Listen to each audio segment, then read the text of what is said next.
Hi friends, ಇವತ್ತು ನೋಡೋದೇನಪ್ಪ ಅಂದ್ರೆ lighting ಎಲ್ಲ ಕುಂತಿದ್ದ ಫ್ರೆಂಡ್ಸ್. ಈಗ ಅದು ವಿಡಿಯೋ ನೋಡಿ ಯಾವ ರೀತಿ ನಮ್ಮ ಲೈಟಿಂಗ್ ಆನ್ ಆಗ್ತಾವೆ ಆಫ್ ಆಗ್ತಾವೆ ಅನ್ನೋದು. ಇನ್ನು ನಮ್ಮ ವಿಡಿಯೋ ಚಾನಲ್ಗೆ ಯಾರು ಸಬ್ಸ್ಕ್ರೈಬ್ ಆಗಿಲ್ಲ ಬೇಗ ಸಬ್ಸ್ಕ್ರೈಬ್ ಆಗಿ ಪಕ್ಕದ ಬೆಲ್ ಐಕಾನ್ ಆರಾಡ್ಕೊ ಫ್ರೆಂಡ್ಸ್. ಪ್ರೇಮ ಕಾಶ್ಮೀರ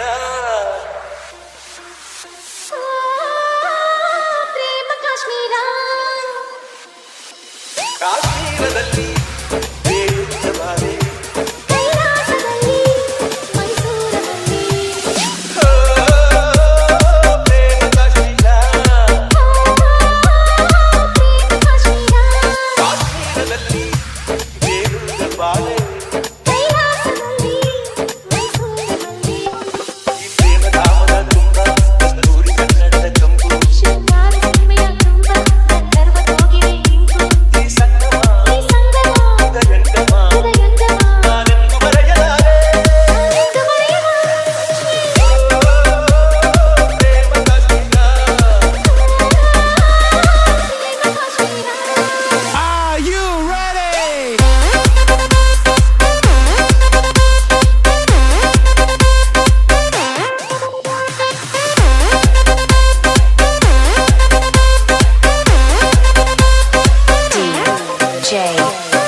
ಸಿಗುನತ್ತ ನೆಕ್ಸ್ಟ್ ನೋಡಿದಾಗ ಥ್ಯಾಂಕ್ ಯು ಸೋ ಮಚ್.